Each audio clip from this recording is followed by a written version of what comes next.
like to sing our national anthem. My country 'tis of thee, Austria, Hungary, obey your king. What? The Archduke is dead? And the empire is destroyed. Then what happened? World War I. Then what? World War II. Then what? And post-war period. Then what? The Cold War. Then what? Then what? Geneva. Then what? The European Union. The European Union? Good heavens.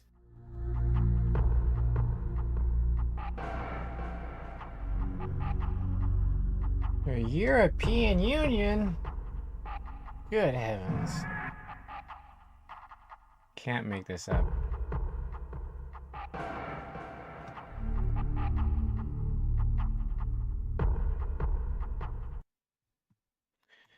Okay. This is part 13. A chapter in Revelation. The two beasts arise, not expand, but arise. Their fear is expanded. They themselves are not. They are stretched, spread thin. You remember that? So, the European Union, it's a blue flag, either the priesthood or just the fourth dimension, with 12 or 13, I'm pretty sure it's 12 or 24 stars on it. 12 or 24, pretty sure it's 12. So that's like all time, that, and they're gold or yellow, which is the second dimension, metaphysical. Not quite orange, gold. That's why gold is metaphysical. They try to turn lead into gold. That's trying to have resurrection power, which you don't have. What all that means. When you understand this stuff, it's very, very simple and plain. And anybody can do it. Nobody's special. No Obama phone can be the window to it all. So, I wanted to continue, go over the Ottoman Empire, but I want to show really quick just how Eastern our country is. This is Rockefeller controlled somehow how the money was printed, and he changed the back of the dollar bill to this. Inuit Kyoptis. So Coptis, ta-ish. So the mark of the cop on man, and man's propagation, the testimony of a mark, that's Inuit. And then the cop, the marks man, Coptis. Novus, that's to propagate a hook on contemplation, I think. No. Yeah, contemplation. Novus is a hook to propagate hooks on contemplation. Ordo is which is the city, to strip or make bare, or to excite as in terrify. Do is to invoke. So to invoke to invoke the city of the propagation of the hanging, the hooks, like a tabernacle curtain of contemplation. Seclorum is separating. Chlor, like the Lamed cop that's exalted. So lamentation or scholar, so yeah. Novus Ordo Seclorum. It's called the Great Seal, and it's an all-seeing eye as the capstone. So it's perfect vision. It's 22 instead of 33. 33 is the eye. That's what you see, and then that's what you have with all this word stuff is one eye, is the moon. So there they go. Man in the moon, eye in the dollar bill. You have a Star of Remphan made out of 13 stars. This is the 13th episode. Coincidence. He's holding a little olive leaf thing, but also a bunch of arrows, and I think there's 13 on each. He has the crest of the East India Trading Company. That is the red, white, and blue. It is the Pharaoh's army of blue, the priesthood of white, and the blood nobility of red. It's the eagle. I can show you, if you give me a second here. There's another one that's Egypt. It's A, B, C, D, E, Egypt. Where is it at? It's the eagle. That's weird. It's the dual-headed eagle, Freemasonry. Where's the other eagle at?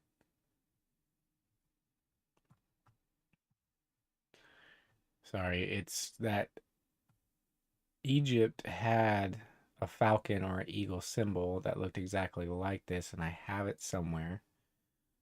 I'm just scrolling. Oh, there it is. National symbol of ancient Egypt. Here we go. National symbol of ancient Egypt. I'll put it right here. Uh-oh, I'm a conspiracy theorist. Oh no. Here I go with my conspiracy theories. Oh my god. Okay. We're gonna gaslight you all day. We're gonna gaslight you all night. Anyway, this has been around forever. It's not new. There's nothing new under the sun. Anyway, so that's money. I think that's it. And I just continue the Ottoman Empire. Oh, they're Turks. They're this and that. It's like they're Ottomans after Otto the First. No, that's a coincidence. Just how there was a George Washington going against King George, and King George was going crazy and reclusive, and people didn't see him that much. It's all a coincidence. So, okay, whatever you say, Mr. Media Man. Wait a minute. Uh-oh. The media broadcasts allusions in Greek mythology. Medea was the goddess of illusions, dressed in scarlet and gold. Oodalali. Okay. Uh-oh. What's this? I predicted Trump in 2020. PD for president. It was a literal lizard that my sister had. Faith, hope, lettuce. Message approved at the bottom by PD Littlefoot Baracus, president. Shall we? Yes, we shall. PD Littlefoot Baracus. Jockton, he will be small. Littlefoot Baracus, to create a cop over contemplation or an outstretched hand to contemplation, depending on how you look at it. Baracus. We went over this with the barcode. Barak, it's like lightning. PD is pe.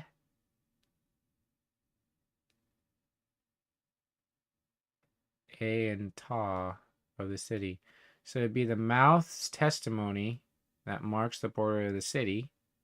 Littlefoot can imply a plethora of things. See that wordplay? Big and small. Baracus for president. You can't make this up. This was in 2018 or something, I think. This was Vote 2020. Petey Littlefoot Baracus for president. Faith, Hope, Lettuce. PHL, Hebertized would be the mouth beholds. Lamentation, moisture renewal, or a scholar. Okay. Petey Littlefoot Baracus. It's so funny. Anyway, what was it? So was that it? I think that's it for the intro. Skulls. Remember the skulls? The Roundheads that were fought in England. The bald heads that crazy bald heads that Bob Marley talks about. You have the map here, mostly Mongolian, Turkic. You see Mongolian, Turkic.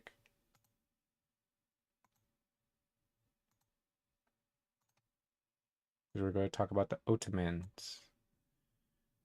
So the Ottomans, oh, are they the same people? Are they different people? Well, let's look at their skulls. Here is Anatolia, Turkey. Oh, look at that. You have Anatolia, Turkey. Right there, that's the Ottoman Turks. And then you have the Holy Roman Empire right here. The seat of which is the same skulls. Okay? I'm not going to play this game where they're like, what's that Ankylosaurus? Who made that map? Blah, blah, blah, blah, blah.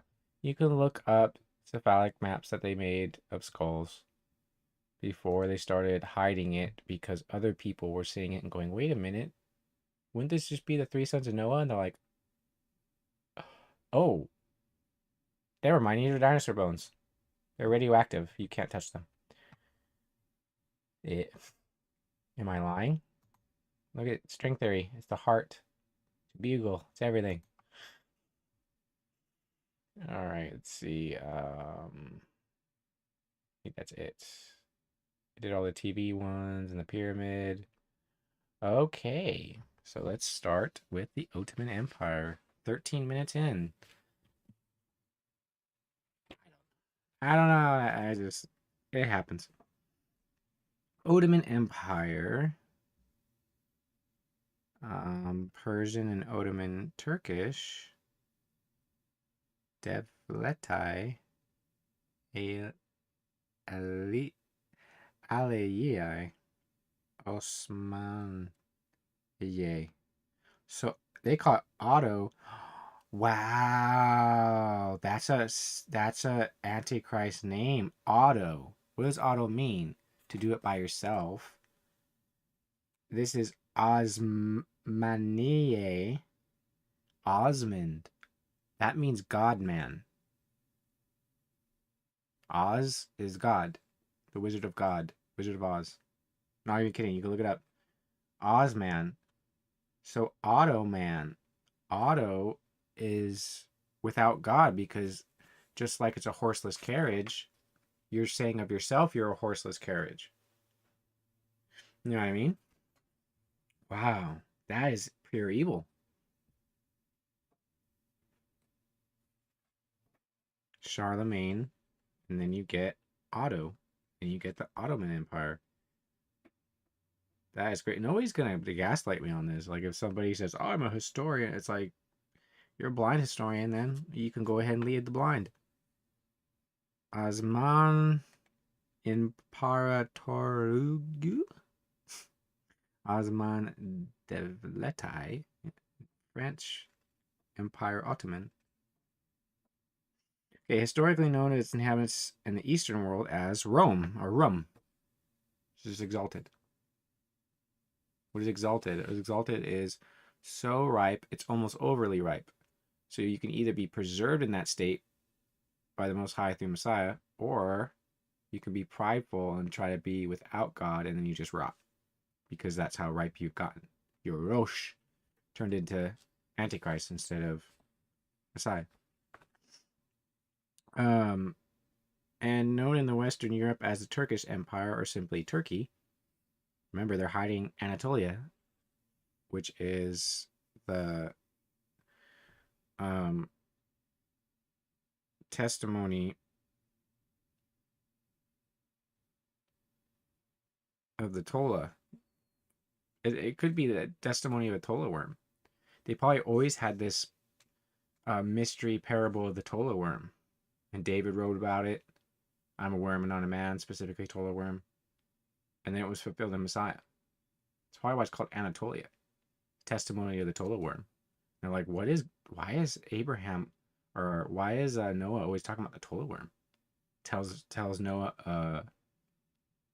Abraham about the Tola worm. Tells Shem. Abraham tells his sons. It's like a tradition. They even claim Solomon had a worm that like drilled through stuff. So it's like there's this symbolism there. Remember in Pink Floyd, they have the worm. The worm who exalts itself. Rum. It's a state that controlled much of Southeast Europe, Western Asia, and North Africa between 14th and 20th centuries. It's there to control language and knowledge of backgrounds. It was founded at the end of the 13th century in northwestern Anatolia, in the town of Sogut. I wonder if that's like Sergut. Very good. Modern day Belekik province by the Oghuz Turkish tribal leader Osman I. See how they're the same name? It's like, oh, it becomes on this guy. It's like, yeah, it's two different guys, but they're the same name. Just like George Washington and King George. These people are fighting with themselves. You know how they put that in movies all the time? That Mr. Incredible and Syndrome are both Trump. Batman and the Joker are supposed to be the same person. They do it all the time. Keep looking at the man in the mirror. Keep telling him to change his ways. Although initially the dynasty was of Turkic origin, it was thoroughly Persianized in terms of language, culture, literature, and habits.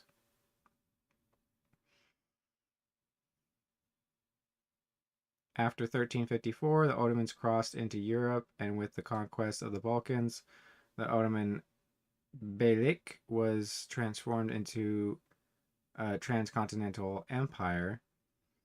The Ottomans ended the Byzantine Empire with the 1435 conquest of Constantinople by Mehmed the Conqueror.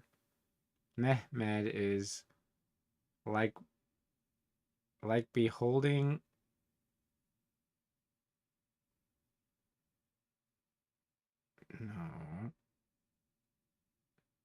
to invoke the waters, med, and meh, like beholding a doorway of waters. A conqueror, and it's Constantinople. And that's how you conquer a city. You flow in like waters like that. Istanbul. Ish is man. Ta. And ne, testimony of the bull.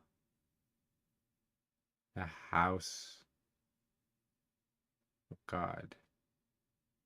It's weird. So it's man's mark and testimony. The mark of God, possibly, or the mark of something. But bull, it's usually bowl, like a bowl that the Pope can speak. Papal bull. It's very interesting. During the 16th and 17th centuries, at the height of its power under the reign of Suleiman the Magnificent, the Ottoman Empire was a multinational, multilingual empire controlling most of Southeast Europe, parts of Central Europe, Western Asia, parts of Eastern Europe, and the Caucasus, North Africa, and the Horn of Africa. At the beginning of the 17th century, the empire contained 32 provinces and numerous vassal states. Some of these were later absorbed into the Ottoman Empire, while others were granted various types of autonomy during the course of centuries. They all act the same. The English act the same. All these things function the same way. And if you look at Trump, he looks genetically a mixture of all these different players mixed into one. Roche. But that's polytheistic. That's why I don't want to get into it. But with Constantinople as the capital and control of lands around the Mediterranean basin, the Ottoman Empire was the center of interactions between the Eastern and Western world for 6 centuries. While the empire was once thought to have entered a period of decline following the death of Suleiman the Magnificent, this view is no longer supported by the majority of academic historians. The empire continued to maintain a flexible and strong economy, society, and military throughout the 17th and much of the 18th century. However, during the long period of peace from 1740 to 1768, the Ottoman military system fell behind that of their European rivals, the Habsburg and Russian empires. The Ottomans consequently suffered severe military defeats in the late 18th and 19th centuries, which prompted them to initiate a comprehensive process to reform and modernization known as the Tanzimat. That's the mark of the testimony of the movement, or the post, or the arm adornment. That's also a weapon that brings death. Yeah, the arm adornment of death. The mark of the man with the arm adornment of death. Literally the shredder. Thus, over the course of the 19th century, the Ottoman state became vastly more powerful and organized, despite suffering further territorial losses, especially in the Balkans, where a number of new states emerged. Let's see. In the early 20th century, the empire allied with Germany, hoping to escape from the diplomatic isolation which had contributed to its recent territorial losses. See how it's all about keeping these different regions away from each other, just like the Hunger Games. And thus joined World War I on the side of the Central Powers. Well, they're let in there only so that what the Ottomans controlled can be given over to the Greater Israel Project, but it's another thing. While the empire was able to largely hold its own during the conflict, it was struggling with internal dissent, especially with the Arab revolt and its Arabian holdings. During this time, genocide was committed by the Ottoman government against the Armenians, Assyrians, and Pontic Greeks.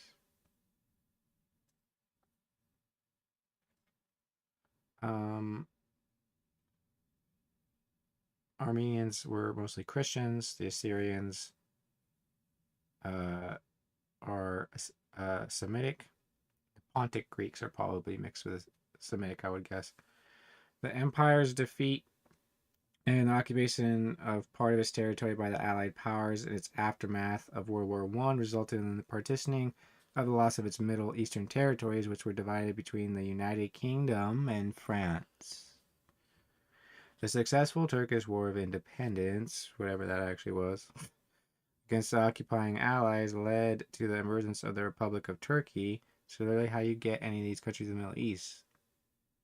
America or the UK or something is there. It does their thing. In the Anatolian heartland and the abolition of the Ottoman monarchy.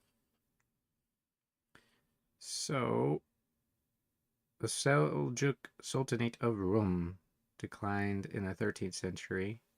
Anatolia was divided into a patchwork of independent Turkish principalities known as the Anatolian Beyliks. One of these Beyliks in the region of Bithynia on the frontier of the Byzantine Empire was led by the Turkish tribal leader Osman I. Osman's early followers consisted of both Turkish tribal groups along the Byzantine renegades and Byzantine renegades, but many but not all converts to Islam. Osman extended the control of his principality by conquering Byzantine towns along the Sakarya River. Byzantine defeat at the Battle of Bathaeus. Beth Aleph Peh He Os contemplation. The house of the mouth that beholds contemplation. Battle of Bathaeus. In 1302, contributed to Osman's rise as well. It's not well understood how the early Ottomans came to dominate their neighbors. It's because they were given a lot of high tech from China. A lot of these places were getting high tech from China and other places. And a lot of this alchemy stuff. And nobody knew, and they were just giving it to the different players and having them do their roles to see who would actually arise out of the ashes as the Antichrist.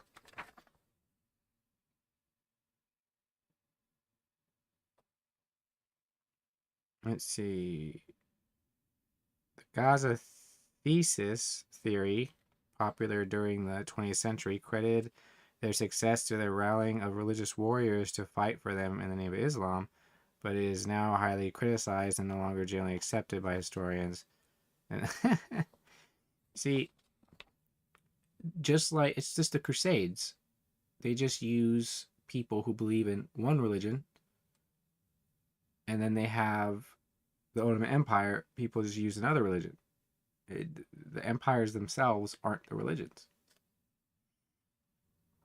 In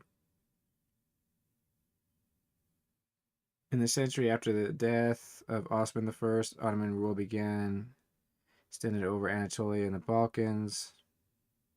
I'm going to go through all this. There was a king named Murad II. That's Nimrod. Let's see. Expansion and peak. The son of Murad II. This is 14. Expansion and peak. 1453 to 1566. The son of Murad II, Mehmed the Conqueror, reorganized both state and military, and on the 29th of May, 1453, conquered Constantinople. Mehmed allowed the Orthodox Church to maintain its autonomy and land in exchange for accepting Ottoman authority.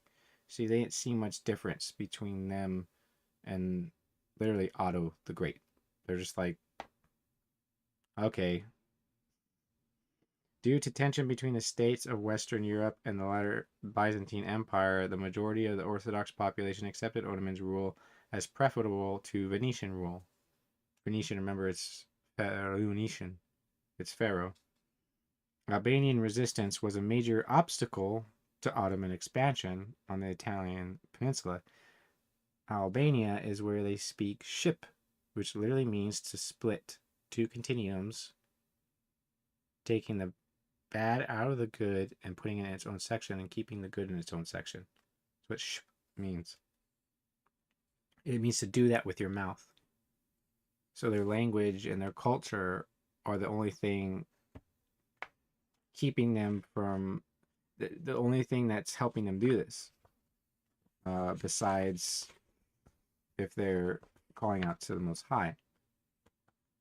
That's more important, but it's said in Scripture you don't want to lose your language because it's how you understand the writings. Very interesting.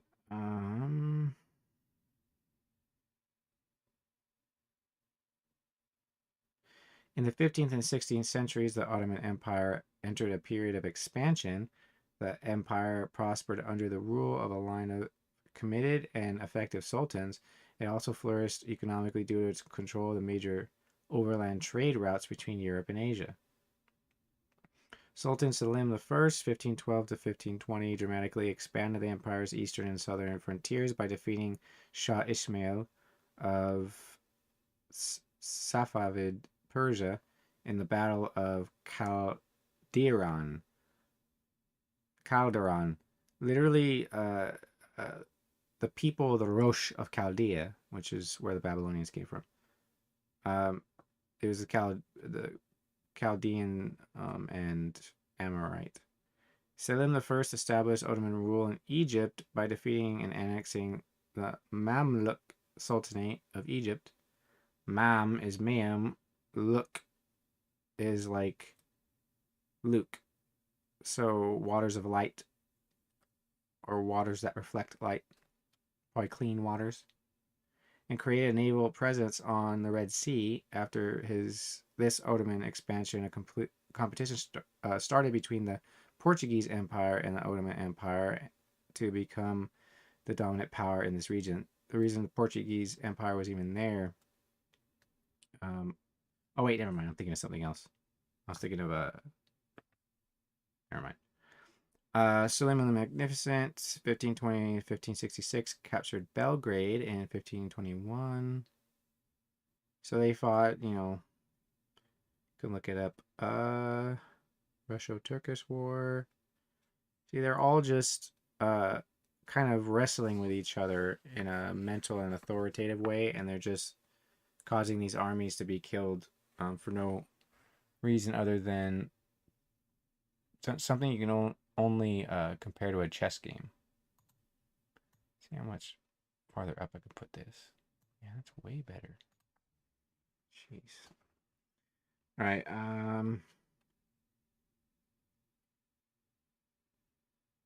France and the I can post this too. I could try to find it. I think I have it somewhere in a document and post this in there so you could read it all. I mean, you could look it up on Wikipedia. They might have deleted stuff since then. This is just basic history, just basic. France and the Ottoman Empire, united by mutual opposition to Habsburg rule, became strong allies. See how they do the cultural opposition.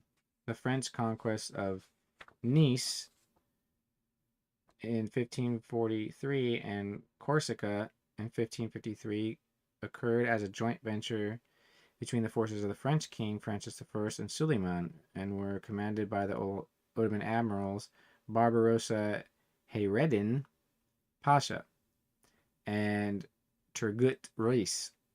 A month before the siege of Nice, France supported the Ottomans with an artillery unit during the 1543 Ottoman conquest of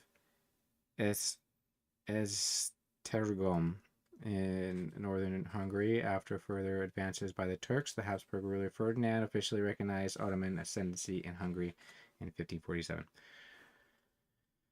33-minute mark. Let's see. Oh, that's weird. By the end of Suleiman's reign, the empire spanned approximately 877,888 square miles, extending over 3 continents. Just like the Persians, it has 3 ribs in its mouth, a bear. They're just reliving in the bear. Because remember, the bear and the lion and the leopard thing with the bird wings, their kingdoms are preserved for a season at a time.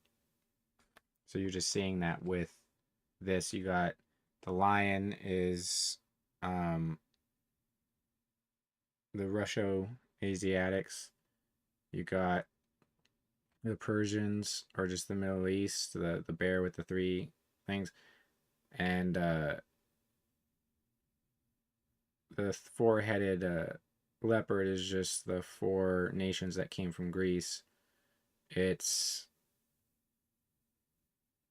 the European Union and the Mediterranean, places around the Mediterranean.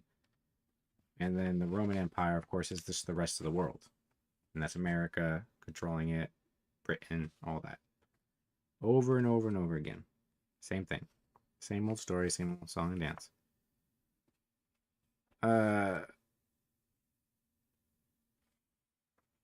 Revolts and revivals. I don't want to read stuff that isn't as important. In southern Europe, a Catholic coalition led by Philip II of Spain won a victory over the Ottoman fleet at the Battle of Lepanto, 1571. I think I went over that, didn't I? Catholic arms killed over 30,000 Turks and captured or destroyed 200 of their ships. It was a startling, if mostly symbolic, blow to the image of Ottoman invincibility, autistic, an image which the victory of the Knights of Malta against the Ottoman invaders in the 1565 siege of Malta had recently set about eroding. The battle was far more damaging to the Ottoman navy in sapping experienced manpower than the loss of ships, which were rapidly replaced. The Ottoman navy recovered quickly, persuading Venice to sign a peace treaty in 1573, allowing the Ottomans to expand and consolidate their position in North Africa.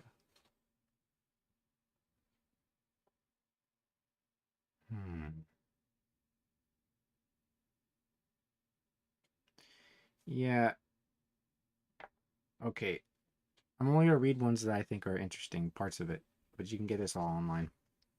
During his brief majority reign, Murad IV, remember Nimrod, 1623 to 1640, reasserted central authority and recaptured Iraq. That's literally the city of the cop, or the city like the cop, or the testimony of the evil cop, Saddam Hussein. Like, oh no, he was a good guy. It's like, no. These people are put in there. They're like, we're going to go away from the American dollar to the gold standard. Then they just lead their country into a war and they all die. And sometimes the leader lives, sometimes they just throw him to the people, like they did Gaddafi and all these people. You gotta understand, they just pimp out these people. Then the United Nations, these people are just pimps of the United Nations. Or hoes being pimped by the United Nations.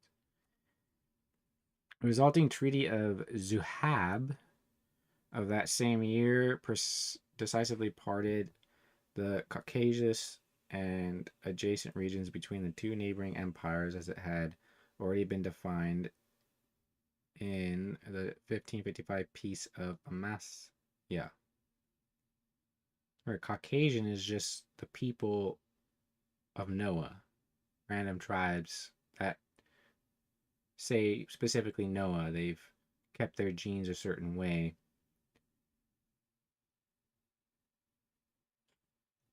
Sometimes I feel random blows of air.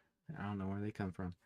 Anyway, this period of renewed assertiveness came to a calamitous end in 1683 when the Grand Vizier Kara Mustafa Pasha, Kara, remember when I went over that, led a huge army to attempt a second Ottoman siege of Vienna in the Great Turkish War of 1683 to 1699. The final assault being fatally delayed, the Ottoman forces were swept away by allied Habsburg, German and Polish forces spearheaded by the Polish King John III Sobieski. That's Saab. That's like I forgot what that's supposed to be. At the Battle of Vienna, the alliance of the Holy League pressed home the advantage of the defeat in Vienna, culminating in the Treaty of Karlowitz. Wake up, Carlo. I don't know if people remember that, where it's like this little kid that's dreaming, but I haven't watched it, but I randomly saw the trailer for it. It's called Wake Up, Carlo, and he's like dreaming of a flat domed earth floating in infinite space. It's really weird. Russian threat grows, so you can read about them fighting the Russians. And remember, we're just seeing the end of that now. We're seeing Russia, China, India are going to team up with Soviet Israel. They're going to get rid of all Semites through AI and warfare while they lock everybody in sanctuary cities that please them to death through AI and VR and all the McDonald's they can eat. The Serbian Revolution, National Awakening of Balkans. You ever meet like soldiers that came from these random places like Bolivia or What's the one that they always come from where they're seeing some crazy stuff? Starts with a B. Is it Bolivia? I forgot.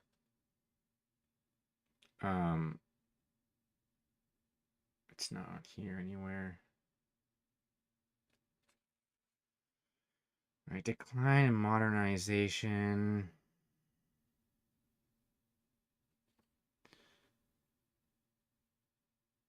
The Bulgarian Martyresis, 1877, by Konstantin Makovsky, a Russian propaganda painting which depicts bad things happening to Bulgarian women by the Bazuks during the April uprising with the purpose of mobilizing public support for the Russo-Turkish War. There are testimonies, though, in World War I and II of Russians doing some very bad, the Russian armies. Remember, a lot of times they get people who aren't the general phenotype. Like, the leaders are usually not the same phenotype as their general population. And they don't want people to focus on things like that. Is that the last one here? Still got some time left. Okay. The Ottoman Bazuks brutally suppressed the Bulgarian uprising of Bosnia. That's what I was thinking of. When people did like secret missions in Bosnia, I think that's the ones where they're like they go crazy. So the Bulgarian uprising of 1876, massacring up to 100,000 people in the process. The Russo-Turkish War, 1877-78, ended with a decisive victory for Russia. As a result, Ottoman holdings in Europe declined sharply. Bulgaria was established as an independent principality inside the Ottoman Empire. Romania achieved full independence, and Serbia and Montenegro finally gained complete independence, but with smaller territories. In 1878, Austria-Hungary unilaterally occupied the Ottoman provinces of Bosnia-Herzegovina. Gee, I went in with their whole life story. And Novi Pazar. British Prime Minister Benjamin Disraeli. Sounds kind of familiar. Advocated for restoring the Ottoman territories on the Balkan Peninsula during the Congress of Berlin. And in return, Britain assumed the administration of Cyprus, Copper, in 1878. Britain later sent troops to Egypt in 1882 to put down the Urabai revolt, Urabai, to strip the father's testimony, or a testimony of evil to the house. The Urabai revolt, Sultan Abdul Hamid II was too paranoid to mobilize his own army, fearing this would result in a coup d'etat, effectively gaining controllable territories. Abdul Hamid II, popularly known as Abdul Hamid the Damned, on the account of his cruelty and paranoia, was so fearful of the threat of coup that he did not allow his army to conduct war games, lest this serve as a cover for a coup. But he did see the need for military mobilization. In 1883, the German military mission under General Baron Colmar von der Goltz arrived to train the Ottoman army, leading to the so-called Goltz generation of German-trained officers who were to play a notable role in the politics of the last years of the empire. From 1894 to 1898, between 100 and 300,000 Armenians living throughout the empire were killed in what became known as the Hamidian massacres. Ham is to be heated, noisy, or in a stronghold. Idian, that's testimony that invokes the eyes of a man. Heated testimony that invokes the eyes of a man. Heated testimony that invokes the eyes of a man. There are Armenian Christians being killed. And it's called the heated testimony that invokes the eyes of a man. You can think of it that way. There's different ways to translate it because it's multidimensional, like I said, but all the ways you can translate it describe what happened. What they were quelling the heated testimony that invokes the eyes of man. That's the gospel. That's scripture. They're probably connecting languages too. As the Ottoman Empire gradually shrank in size, some 7 to 9 million Muslims. You don't know what these people actually were. Remember, box cutters, all that stuff. Babies in incubators. From its former territories in the Caucasus, Crimea, Balkans, and the Mediterranean islands, migrated to Anatolia and eastern Thrace.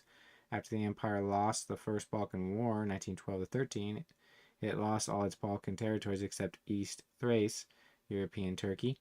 This resulted in around 400,000 alleged Muslims fleeing with the retreating Ottoman armies, with many dying from cholera brought by the soldiers. So remember, it's just to kill people who are willing to fight. That's all. What most of these conflicts are about. Liquidation. And with some 400,000 non-Muslims fleeing territory still under Ottoman rule, Justin McCarthy estimates that during the period 1812 to 1922, several million Muslims died in the Balkans, with the expulsion of a similar number. Yeah, that's an interesting trend, is that these countries ruled by people who call themselves Muslim, the people who die the most end up being Muslim. All these extremist groups that claim that they're fighting Christians and killing Christians, they end up killing the most Muslims out of the most people. They're just people set over a certain type of people or religion or ideology, and they're meant to just cull the strong and scare the weak. Constantly the same thing, thousands of years. Historical fact. Let me just read this last part. I think this is the end of this part. And I think that'll be the last thing I do today, as far as I know. Mehmed V was proclaimed Sultan of the Ottoman Empire after the Young Turk Revolution. The defeat and dissolution of the Ottoman Empire, 1908 to 1922, began with the Second Constitutional Era. See, all these Soviets and Ottomans just went to what is called the modern state Israel. And then they do the same thing. A moment of hope and promise established with the Young Turk Revolution. It restored the Ottoman Constitution of 1876 and brought in multi-party politics with a two-stage electoral system, electoral law under the Ottoman Parliament. Yeah, Israel's under a two-party thing like that too. It's the Ashkenazi and the Sephardic. The Constitution offered hope by freeing the empire's citizens to modernize the state's institutions, rejuvenate its strength, enable it to hold its own against outside powers. It guaranteed liberties, promised to dissolve inner communal tensions and transform the empire into a more harmonious place. Instead, this period became the story of the twilight struggle of the empire. These are all just the four horns of Alexander the Great also. We have the Ptolemies and the something and the, you got the four. If you look at the four, you can see where all these groups and paddocks that they created came from. Mehmed VI, the last sultan of the Ottoman Empire, leaving the country after the abolition of the Ottoman Sultanate, 17th November 1922. Members of the Young Turks movement, who had once gone underground, now established their parties, among them Committee of Union and Progress and Freedom and Accord Party were major parties. On the other end of the spectrum were ethnic parties, which included Poale Zion, Al-Fatah, an Armenian national movement organized under Armenian Revolutionary Federation. You see how they just get all these people to just be revenge, this and that. We want to be the leaders over instead of just working with everybody. Profiting from the civil strife, Austria-Hungary officially annexed Bosnia, and Herzegovina. Too much information. In 1908, the last of the Ottoman censuses was performed in 1914. Despite military reforms which reconstituted the Ottoman modern army, the empire lost its North African territories, and the Dodecanese and the Italo-Turkish War. Dodeca. Remember when I talked about the 10 military commanders? Greece, Rome, 10 horns on the beast. 1911, and almost all of its European territories in the Balkan Wars, 1912 1913. All these 13s and stuff. The empire faced continuous unrest in the years leading up to World War I, including the Ottoman counter-coup of 1909, the 31st of March incident, and 2 further coups, 1912 1913. The history of the Ottoman Empire during World War I began with the Ottoman surprise attack on the Russian Black Sea coast on the 29th of October 1914. Following the attack, Russia and its allies, France and Britain, declared war on the Ottomans. There were several important Ottoman victories in the early years of the war, such as the Battle of Gallipoli and the Siege of Kut, K-U-T. The Armenian Genocide was the Ottoman government's systematic extermination of its Armenian subjects. An estimated 1.5 million people were killed. They made a movie about this, and the guy who sang the song killed himself allegedly in a very, very suspicious way. So, that's always the last ditch thing. At the end, when it's failing, is they try to exterminate all of the Christians. That's what they always try to hide with the Armenian genocide. It was a Christian genocide, but we're not part of any specific ethnos, so that's how they confuse people. In 1915, the Ottoman government started the extermination of its ethnic Armenian population, resulting in the death of approximately 1.5 million Armenians in the Armenian genocide. Genocide was carried out during and after World War I, so World War I distracted people from it, and implemented in 2 phases: the wholesale killing of the able-bodied male population through massacre and subjection of army conscripts to forced labor, following by the deportation of women, children, elderly, and infirm on death marches leading to the Syrian desert. Driven forward by military escorts, the deportees were deprived of food and water and subject to periodic robbery, rape, and systematic massacre. Large-scale massacres were also committed against the empire's Greek and Assyrian minorities as part of the same campaign of ethnic cleansing. This is all against a Semitic trait. They believe this stuff is where the power comes from. It's not. It just helps. Do you understand?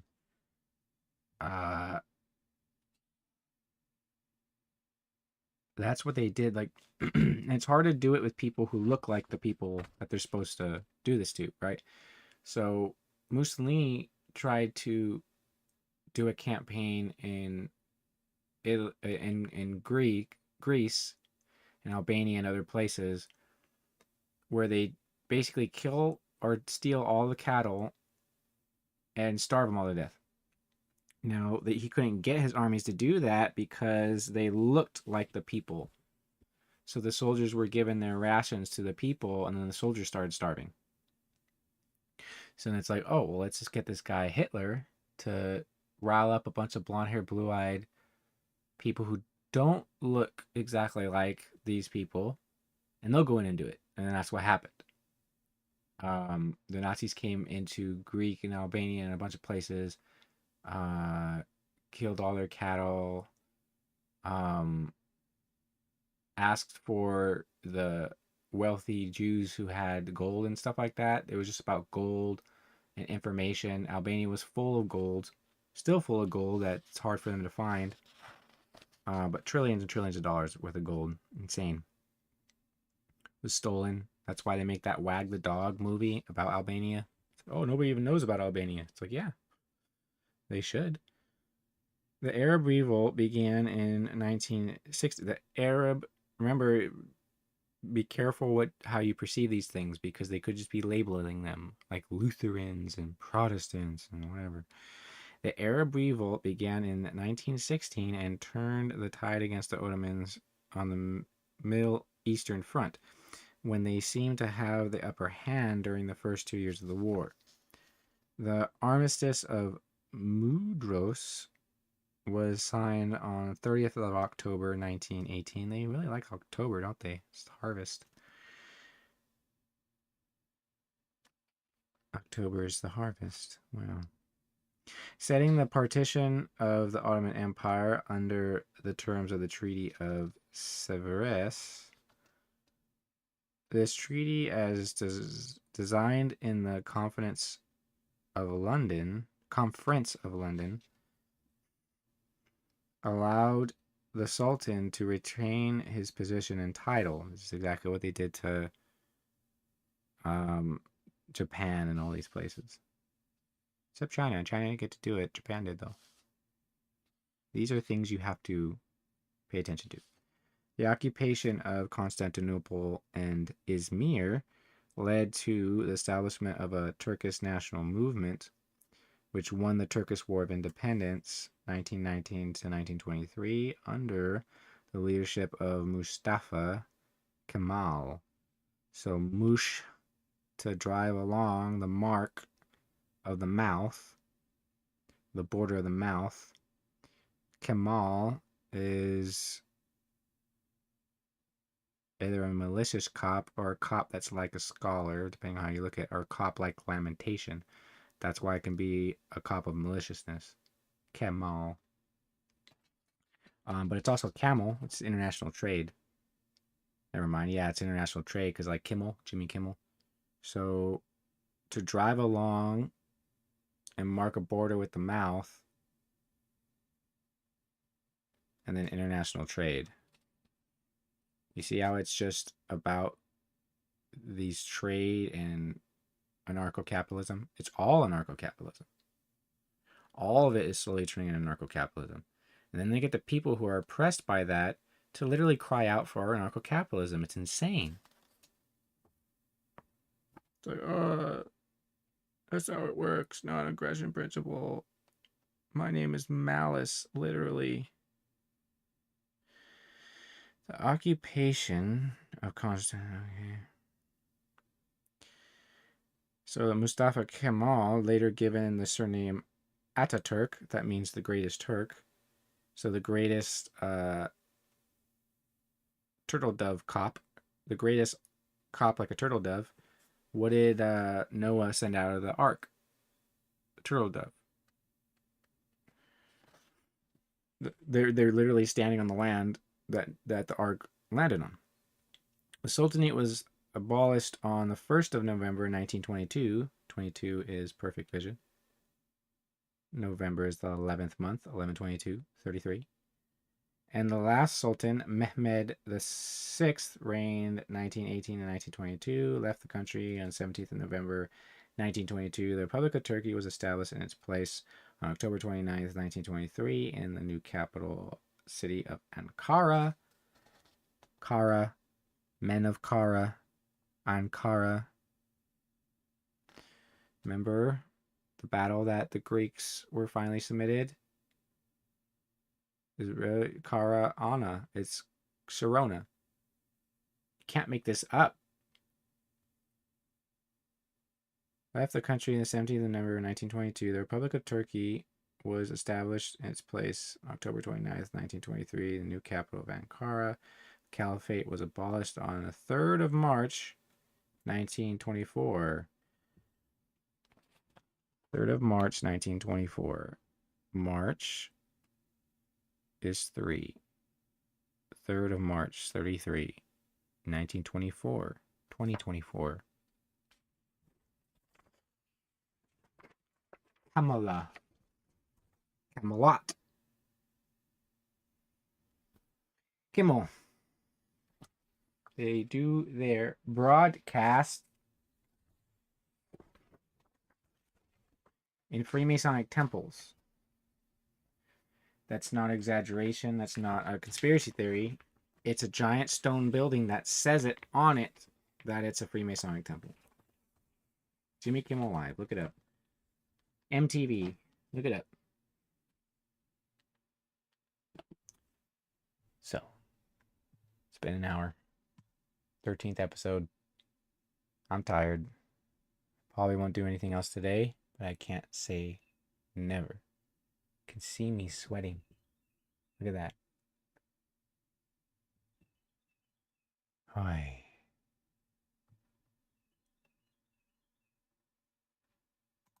Look at Shemiramoth Shaddai.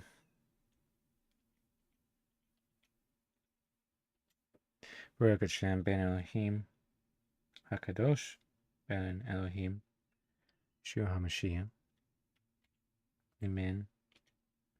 Amen. Shalom. Shalom. Shemiramoth out.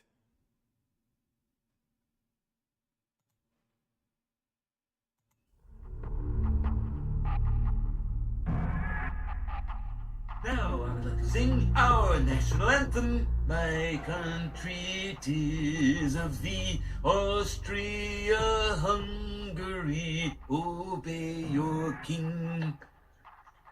What? The Archduke is dead? And the empire is destroyed. Then what happened? World War I. Then what? World War II. Then what? Post-war period. Then what? The Cold War. Then what? Then what? Then Then what? European Union. The European Union? Good heavens.